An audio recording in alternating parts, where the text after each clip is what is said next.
हम सब लोग पिछले कई वीक से इजराइल और हमास के बीच में वॉर को देख रहे हैं। ये वॉर 7 अक्टूबर को शुरू हुआ था, जिसमें 7 अक्टूबर को गाजा पट्टी से इजराइल पर हमला किया गया था, जिसमें 1200 से भी अधिक इजरायली और विदेशी नागरिक मारे गए थे और लगभग 240 इजरायली नागरिकों को उसमें बंधक बना लिया गया था। 21 नवंबर तक 15,000 से भी अधिक इजरायली और फिलिस्तीनी मारे गए हैं। गाजा हेल्थ मिनिस्ट्री के अकॉर्डिंग गाजा पट्टी में 14,000 से भी अधिक फिलिस्तीनी मारे गए हैं।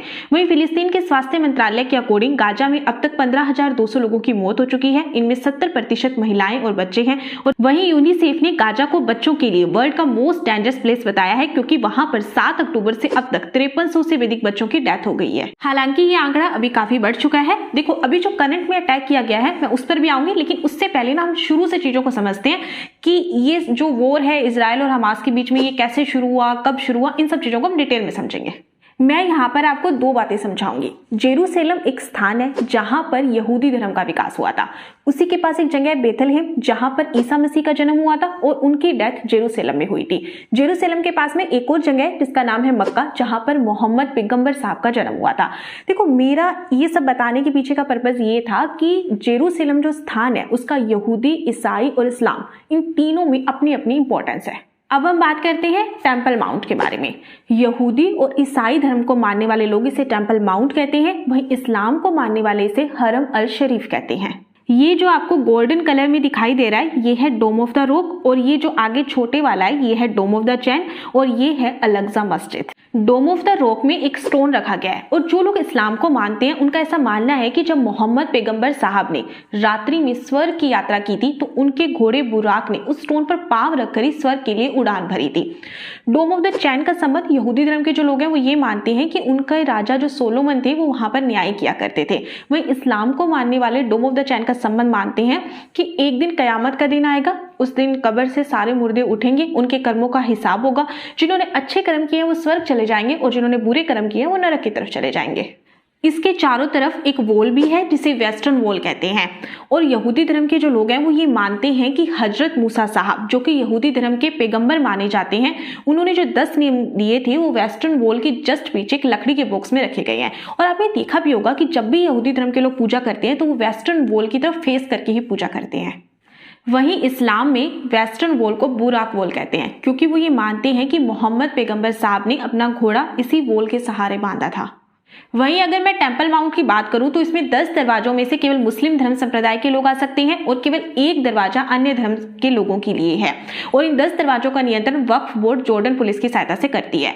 अब ना मैं यहाँ पर ये मान के चल रही हूँ कि दोनों बातें जो मैंने आपको समझाई हैं वो आपको समझ आ गई होगी। और यहाँ से अब हम हिस्ट्री की तरफ चलते हैं।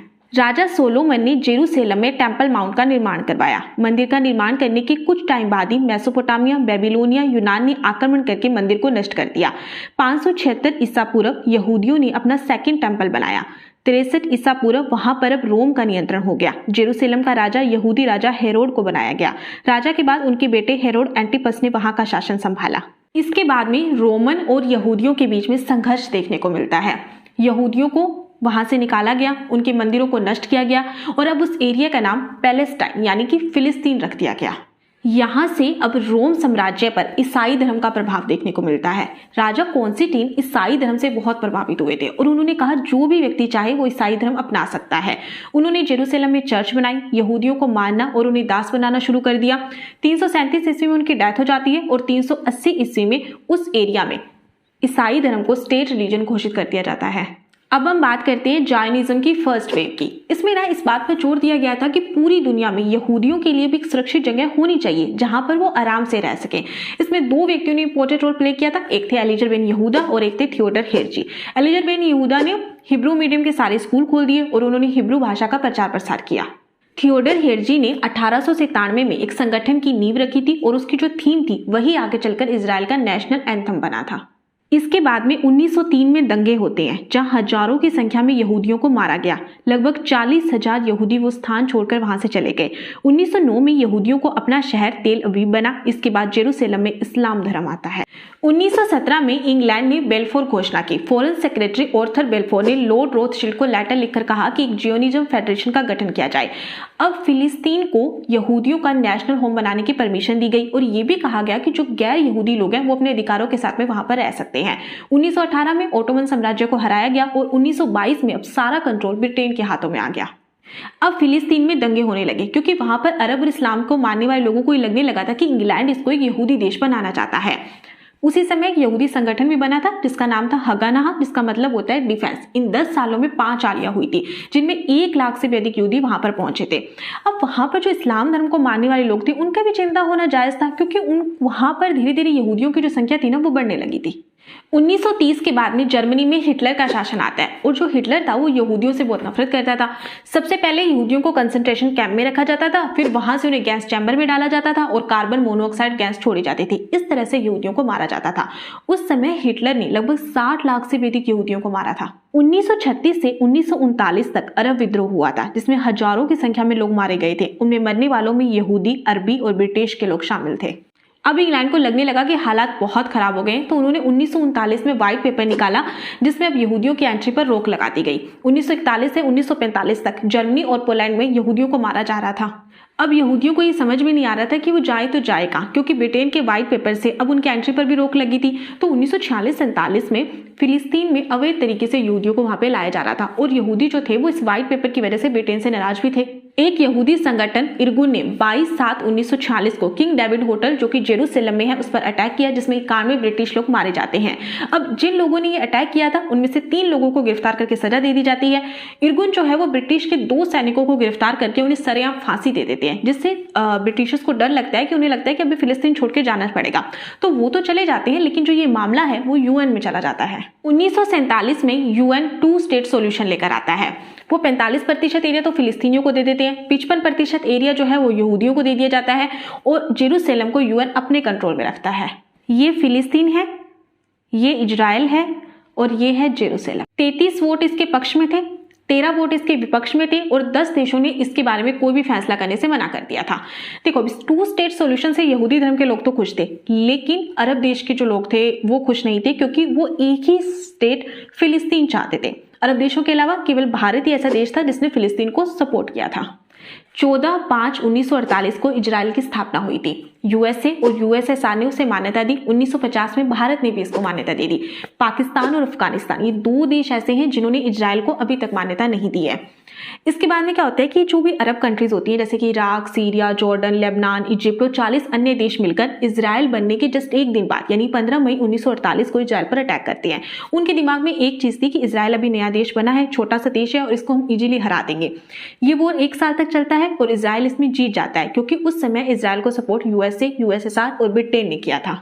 11/5/1949 को इजराइल को यूएन की मेंबरशिप मिली। अब इजराइल ने कहा कि यहूदी धर्म का कोई भी व्यक्ति जो कहीं पर भी हो वो इजराइल में आ सकता है और उसे इजराइल की नागरिकता दे दी जाएगी। अब इजराइल को जो एरिया यूएन ने दिया था इजराइल उससे भी ज्यादा एरिया पर अपना कब्जा कर लेता है। ये इजराइल वॉर से पहले का है और ये वॉर के बाद का है।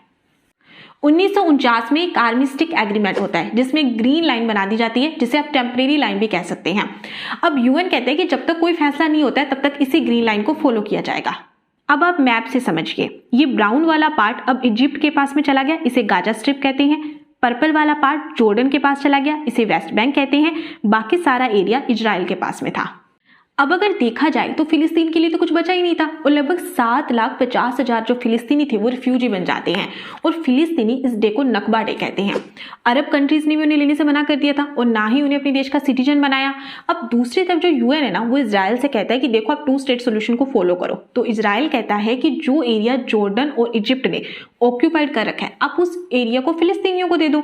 और वहीं जो जॉर्डन और इजिप्ट है वो ऐसा करने से मना कर देते हैं। वो कहते हैं कि जब पूरा इजराइल मिल जाएगा तब वहां पर फिलिस्तीनियों को बसाया जाएगा। अब इन सब के बीच में फिलिस्तीनियों को लगने लगा कि इसमें हमारा तो कुछ है ही नहीं। तो 1964 में पीएलओ बनता है यानी पैलेस्टाइन लिबरेशन ऑर्गेनाइजेशन।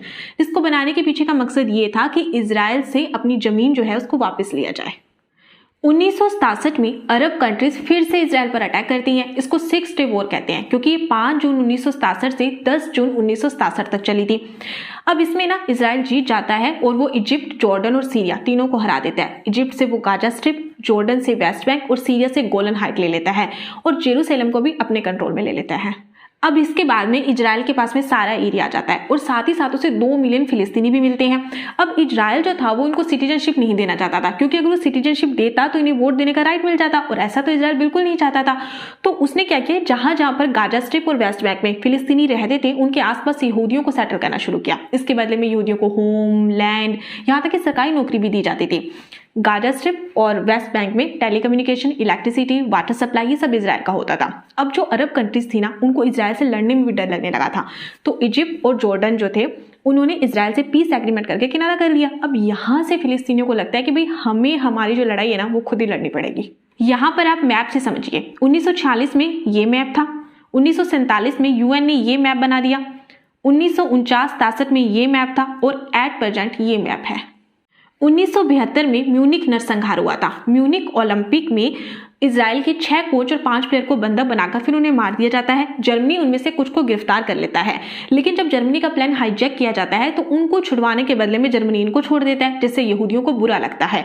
इसके बाद में आईडीएफ और मोसाद मिलकर एक ऑपरेशन चलाते हैं, रैथ ऑफ गॉड, जिसे पूरा करने में 20 साल लगते हैं। आईडीएफ है इजराइल डिफेंस फोर्स और मोसाद एक एजेंसी है, जैसे आप समझ लीजिए कि भारत के अंदर रो है, पाकिस्तान में आईएसआई है, वैसे ही मोसाद है। अब इजराइल और उसके बाहर रह रहे फिलिस्तीनी जो होते हैं वो इजराइल के खिलाफ आवाज उठाना शुरू करते हैं। एक शख्स यासिर अराफात जो कि स्टडी के लिए पर्शियन गल्फ गया था, वो वहां पर सभी फिलिस्तीनों को इकट्ठा करके अपनी एक पार्टी बना लेता है, जिसका नाम वो रखता है फतह। पीएलओ, जो मैंने अभी आपको पहले बताया था कि पैलेस्टाइन लिबरेशन ऑर्गेनाइजेशन, ये ना छोटे छोटे ग्रुप से मिलकर बना था, जिसमें फतह पार्टी भी आकर जुड़ जाती है, और फतह पार्टी उसमें सबसे बड़ा ग्रुप था। इसलिए पीएलओ का जो चेयरमैन था वो यासिर अराफात को बनाया गया। यासिर अराफात पीएलओ की 2 विंग बना देते हैं, एक है पॉलिटिकल विंग और दूसरी जो इजराइल से स्ट्रगल करे, जिसमें से एक थी पैलेस्टाइन फिदाइन। 1970 में पीएलओ जॉर्डन से काम किया करते थे, और जब जॉर्डन पर प्रेशर बनता है तो उसे वहां से निकाल देते हैं। इसके बाद में 1971 में वो लेबनान से काम करना शुरू करते हैं, उन्हें वहां से भी निकाल दिया जाता है, जिससे क्या होता है कि पीएलओ की जो रिस्पेक्ट है वो फिलिस्तीनी नागरिकों की नजर में काफी बढ़ जाती है। 1973 में इजराइल में लिक्विड पार्टी एस्टेब्लिश हुई। बेंजामिन नेतन्याहू इसी पार्टी से संबंधित थे। 1973 में बेगिन इजराइल के पीएम बनते हैं, जो कि इरगुन पार्टी से संबंधित थे। 1973 में इजिप्ट के राष्ट्रपति अनवर अल सादात ने इजराइल को मान्यता दी, और ऐसा करने वाला वो पहला अरब देश बना। 1978 में इजराइल सिनाई से अपनी सारी सेना हटाकर उसे इजिप्ट को वापस दे देता है। 1978 में बेगिन और अनवर अल सादात दोनों को शांति का नोबेल पुरस्कार दिया गया। 1981 में उग्रवादियों ने अनवर अल सादात की हत्या कर दी। गाजा स्ट्रिप में एक रिफ्यूजी कैंप था जिसका नाम था जबालिया रिफ्यूजी कैंप। 9 दिसंबर 1987 को इजरायली डिफेंस ट्रक और इस कैंप के 4 लोग जो कि कार में थे का एक्सीडेंट हो जाता है, जिसमें उन चारों की डेथ हो जाती है। अब ये कहा जाने लगा था कि ये जो एक्सीडेंट है वो जानबूझकर किया गया था, जिससे जितने भी जो फिलिस्तीनी नागरिक होते हैं वो गुस्से में आ जाते हैं और वो इजराइल के खिलाफ प्रोटेस्ट करना शुरू कर देते हैं। इजराइल जो होता है वो अपने 80,000 से भी ज्यादा सोल्जर्स को गाजा में भेज देते हैं, लेकिन ये बहुत ज्यादा मुश्किल टाइम था क्योंकि इजराइल को ये समझ में नहीं आ रहा था कि कौन ऐसा व्यक्ति है जो इनोसेंट है और कौन है जो अटैकर है। ये लड़ाई 6 साल तक चलती है। इसको फर्स्ट इंतफादा कहते हैं। ये 8 दिसंबर 1987 से 13 सितंबर 1993 तक चली थी। एक और ऑर्गेनाइजेशन थी जिसका नाम था मुस्लिम ब्रदरहुड, जो कि गाजा में इस्लाम की टीचिंग को बढ़ावा दिया करती थी और इजरायली गवर्नमेंट भी इसको फंड करती थी गाजा में मस्जिद वगैरह बनवाने के लिए। जब गाजा में ये इंसिडेंट हुआ था तब मुस्लिम ब्रदरहुड के जो लीडर्स हैं वो 10 दिसंबर 1987 को इकट्ठा होकर एक मीटिंग करते हैं। ये मीटिंग शेख अहमद यासीन के घर में हुई थी। शेख अहमद यासीन मुस्लिम ब्रदरहुड जो ऑर्गेनाइजेशन है उसके हेड थे। वहां पर जो लीडर्स थे उनका ये कहना था कि गाजा में प्रोटेस्ट हो रही है तो हमें भी उनका सपोर्ट करना चाहिए, क्योंकि गाजा के लोग हमें बहुत पसंद करते हैं, हमारा सपोर्ट करते हैं, तो हमें भी इस इंसिडेंट के अंदर उनका साथ देना चाहिए। लेकिन जो शेख अहमद यासीन थे वो इन सब में इन्वॉल्व नहीं होना चाहते थे। तो 1987 में ही मुस्लिम ब्रदरहुड की एक नई विंग बना दी गई जिसका नाम था हरकत अल मुकवामा अल इस्लामिया, जिसको हम शॉर्ट में हमास कह देते हैं। हमास बनने के कुछ टाइम के बाद में उसमें एक फिलिस्तीनी रिफ्यूजी जुड़ जाता है जिसका नाम था मोहम्मद डेफ। और अभी जो 7 अक्टूबर को अटैक किया गया था वो पूरा जो प्लान था वो इसी ने किया था। अब यहाँ पर इजराइल पीएलओ के अगेंस्ट हमास को सपोर्ट और फंड करता है। ये बात जो थी वो former Republican congressman Ron Paul ने officially floor of the house के सामने एक्सेप्ट की थी। You said, well, yeah, that was better then and served its purpose, but we didn't want Hamas to do this. So then we as Americans say, well, we have such a good system, we're going to impose this on the world. We're going to invade Iraq and teach people how to be Democrats. We want free elections. So we encourage the Palestinians to have a free election. They do, and they elect Hamas. So we first indirectly and directly through Israel help establish Hamas. Then we have election. Then Hamas becomes dominant, so we have to kill them. You know, it just doesn't make sense. During the 80s, you know, we were allied with Osama bin Laden. And we were contending. PLO के head Yasser Arafat ने भी Italian newspaper में कहा था कि Hamas is the creation of Israel, और ये जो हमास है अब वो सबसे ज्यादा इजराइल को ही परेशान कर रहा है। शुरू के 2 साल तक तो हमास पीसफुली प्रोटेस्ट करता है और फिर उसके बाद में 1989 में वो 2 इजरायली लोगों को मार देते हैं, फिर बच्चों की बसों में आग लगाना शुरू कर देते हैं, प्रोटेस्ट करना शुरू कर देते हैं, आम सिविलियंस को टारगेट करना शुरू कर देते हैं, यहाँ तक कि खुद पर भी बॉम्ब लगाकर लोगों को मारना शुरू कर देते हैं। अब नॉर्वे के एक शहर ओस्लो में इजरायली पीएम राबिन और यासिर अराफात मिलते हैं। इसको मीडिएट बिल क्लिंटन और नॉर्वे की गवर्नमेंट कर रही थी। व्हाइट हाउस के अंदर 13 सितंबर 1993 को ओस्लो एग्रीमेंट साइन किया गया। इसमें यह कहा गया था कि इजराइल और फिलिस्तीन दोनों ही एक दूसरे को रिकॉग्नाइज करेंगे और गाजा स्ट्रिप और वेस्ट बैंक दोनों ही फिलिस्तीन अथॉरिटी को दे दिया गया और उसके पहले प्रेसिडेंट यासिर अराफात होंगे। अब फिलिस्तीनियों के जो भी कंसर्न होते हैं उनको रिजोल्व करने के लिए एक अथॉरिटी बनाई गई जिसमें मेंबर जोड़े गए, इंटरनल इलेक्शन और वोटिंग सिस्टम रखा गया ताकि फिलिस्तीन की जनता जिससे भी जिताना चाहे उसे जिता सकती है। गाजा स्ट्रिप और वेस्ट बैंक के एरिया को 3 सेक्शन में बांटा गया। एरिया ए जिसमें गवर्नमेंट और सिक्योरिटी का पूरा कंट्रोल फिलिस्तीनियों के पास में रहेगा। एरिया बी जिसमें गवर्नमेंट कंट्रोल तो फिलिस्तीन अथॉरिटी के पास में रहेगा लेकिन सिक्योरिटी कंट्रोल इजराइल के पास में रहेगा। एरिया सी पूरा कंट्रोल इजराइल के पास में रहेगा। इस ओस्लो एग्रीमेंट के लिए यासिर अराफात और इजराइल के पीएम दोनों को नोबेल पीस प्राइज भी मिलता है, लेकिन ना इजराइल की जनता और फिलिस्तीन की जनता दोनों इस एग्रीमेंट से खुश नहीं थी। इसके बाद में इजराइल के पीएम राबिन को गोली मार दी जाती है और उनकी सरकार को भी गिरा दिया जाता है। अब बेंजामिन नेतन्याहू जो है वो इजराइल के पीएम बनते हैं और वो इस पीस एग्रीमेंट से किनारा कर लेते हैं। वहीं दूसरी तरफ जो लोग थे वो यासिर अराफात से भी खुश नहीं थे। अब ना लोगों का विश्वास पीएलओ की बजाय हमास पर होने लगता है। अब लोगों को लगने लगता है कि केवल हमास ही है जो हमें हमारा फिलिस्तीन वापस दिला सकता है। 28 सितंबर 2000 को सेकेंड इंतफादा शुरू हो जाता है। ये 2000 से 2005 तक चलता है। इजरायली पीएम अपने 1000 सिक्योरिटी गार्ड के साथ में टेंपल माउंट में जाते हैं और कह देते हैं कि यह यहूदियों का है, जिससे फिलिस्तीनी जनता नाराज हो जाती है और प्रोटेस्ट देखने को मिलते हैं। हमास भी अटैक करता है। इसके बाद में जो इजराइल है वो अपने गाजा से सभी यहूदियों को हटा लेता है। अब वहां पर सिर्फ फिलिस्तीनी बचते हैं। नवंबर 2004 में यासिर अराफात की डेथ हो जाती है। अब पीएलओ के नए चेयरमैन बनते हैं महमूद अब्बास। अब पीएलओ जो है वो यहां से और ज्यादा कमजोर होने लग जाती है और लोग जो है वो हमास को बहुत ज्यादा पसंद करने लग जाते हैं। 26 जनवरी 2006 को वेस्ट बैंक और गाजा में इंटरनल इलेक्शन होते हैं। 132 सीटों में से 74 सीटों पर हमास जीत जाती है। हमास का लीडर था इस्माइल हानिया जो कि अभी भी हमास के लीडर ही है। इसके बाद में जो इजराइल है वो हमास से उसे रिकॉग्नाइज करने के लिए कहता है, लेकिन हमास ऐसा करने से मना कर देता है। 2007 में हमास की पॉलिटिकल विंग और फतेह पॉलिटिकल पार्टी के बीच में लड़ाई देखने को मिलती है जिसे बैटल ऑफ गाजा कहते हैं। इसके बाद में देखोगे तो अब वेस्ट बैंक वाला जो एरिया है उस पर तो फतेह पार्टी रूल करती है और जो गाजा वाला एरिया है उस पर हमास जो पार्टी है वो रूल करती है। हमास को अरब कंट्री से भी सपोर्ट मिलता रहा है। ईरान ने भी उसको हथियार दिए हैं। हमास ने 2006, 2008, 2009, 2012, 2014, 18, 19, 21, 22, 23 में इजराइल पर अटैक किए। फिर वापस इजराइल भी अटैक करता है और इन सब में आम सिविलियंस मारे जाते हैं। बात अगर हम करें मई 2021 के इंसिडेंट की तो अलेक्सा मस्जिद के पास में एक जगह है शेख जर्रा, ये अरब बहुल इलाका है। 9 मई को इजरायली लोग जो है वो विजय दिवस के रूप में मनाते हैं और वो यहाँ पर ना जुलूस निकालते हैं। जनरली इस इलाके से जुलूस निकालने की परमिशन दी नहीं जाती है। ये इलाका पुराने जेरूसलम में आता है और ये यहूदी, ईसाई, इस्लाम तीनों के लिए पवित्र माना जाता है। फिलिस्तीनी जो है वो इस पर पथराव कर देते हैं। इसके बाद में 7 या 8 मई की रात को इजरायली पुलिस अलेक्सा मस्जिद में चली जाती है, जिससे मुस्लिम धर्म को मानने वाले जितने भी लोग हैं वो तनाव में आ जाते हैं। इसके बाद में जो हमास है वो 10 मई को इजराइल पर अटैक कर देता है। उस समय इजराइल के जो पीएम थे वो नफ्ताली बेनेट थे। 10 मई से ये युद्ध 11 दिन तक चला था, जिसमें 66 बच्चों सहित 248 फिलिस्तीनियों की डेथ हुई थी और 2 बच्चों सहित 12 इजराइल के लोग मारे गए थे। और अभी जो 7 अक्टूबर वाला जो म्यूजिक फेस्टिवल वाला अटैक हुआ था, इसके पीछे का जो मेन रीजन था वो इजराइल और हमास के बीच की 2021 की ही लड़ाई थी। ये बात जो थी वो हमास के लीडर्स ने ऑडियो रिकॉर्ड में भी कही थी। उन्होंने कहा था कि जिस दिन मतलब 2021 वाला इंसिडेंट हुआ था उसी दिन 7 अक्टूबर 2023 वाला जो अटैक था वो प्लान कर लिया गया था। अभी जो 7 अक्टूबर 2023 वाला अटैक हुआ था वो सब तो आपको पता ही है। देखो, चाहे इजराइल से लोग मरे या फिलिस्तीन से लोग मरे, लेकिन इन सब लड़ाई झगड़ों के बीच में जो लोग निर्दोष होते हैं, जिनकी कोई गलती नहीं होती है, वो लोग मारे जाते हैं। अगर आपको मेरी ये वीडियो पसंद आई है तो मेरी वीडियो को लाइक और शेयर कर दीजिए और मेरे चैनल को भी सब्सक्राइब कर दीजिए। फिर मिलेंगे एक नई वीडियो के साथ में, तब तक के लिए धन्यवाद।